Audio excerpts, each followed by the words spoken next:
આપનું નામ અને પરિચય અને આજે કઈ બાબતે આયા હતા કલેક્ટર ઓફિસે આ સ્ટુડિયોમાં? જી, અમે અમદાવાદથી આવ્યા છીએ અને રાષ્ટ્રીય જનરલ સેક્રેટરી એસડીપીઆઈ અને અમારા સાથે છે રાષ્ટ્રીય ઉપપ્રમુખ મૌલાના ઉવૈસ સાહેબ અને કચ્છના હોદ્દેદારો સિકંદર સાહેબ, લિયાકતભાઈ અને અમારા સાથી છે આસિફભાઈ, જે અમદાવાદથી અમારી સાથે આવ્યા છે.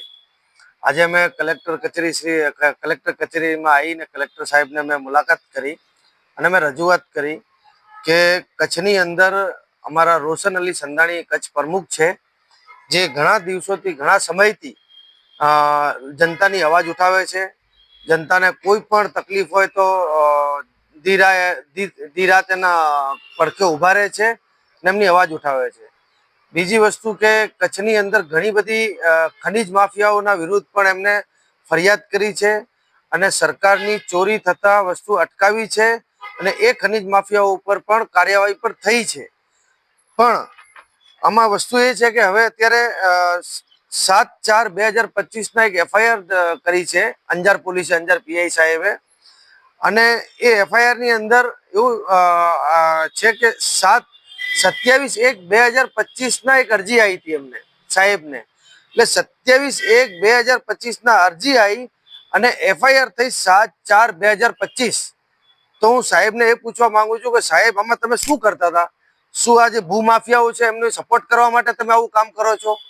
અને બીજી વસ્તુ કે 11/3/2025 દિવસે અમારા રોશન અલી સંધાણી પોલીસ સ્ટેશને ખુદ ગયા હતા. જે મકાનો તોડ્યા છે ગરીબોના, એ મકાનોની રજૂઆત કરવા માટે ગયા હતા. આ પોલીસનો સિક્કો છે, અંજાર પોલીસની રિસીવ કોપી છે આ રહી. ત્યારે પણ પીઆઈ સાહેબને ના દેખાયું કે કોણ આવ્યું છે. વસ્તુ સમજો, એટલે આ બધું આ સ્ક્રિપ્ટેડ એક તૈયાર કરેલી એફઆઈઆર છે અને એસડીપીઆઈ ને ડરાવવાની અને એસડીપીઆઈ ના લોકોને કામ કરવાથી અટકાવવાની આ એક રણનીતિ અમને લાગે છે. એટલે હું સાહેબને એટલું કહેવા માંગુ છું કે સાહેબ, આમાં જે હોય નિષ્પક્ષ તમે જાંચ કરો, એવું અમે કલેક્ટર જોડે સાહેબ જોડે અમે આવ્યા છીએ. અને ખાસ વાત એ કરવા આવ્યા છીએ કે આવી મીડિયા ટ્રાયલ ચલાવે છે. 44 વર્ષના અમારા રોશન અલી સંધાણીએ એક પણ ગુનાહિત ઇતિહાસ નથી, અને આ ગુનો જે અંજાર પોલીસે નોંધ્યું છે એ બી શકના દાયરામાં છે, કારણ કે તમે જોઈ શકો છો. એટલે અમે એ કહેવા માંગીએ છીએ કે હજી ગુનો સાબિત નથી થયો, એની પહેલા તમે અમારા રોશન અલી સંધાણીના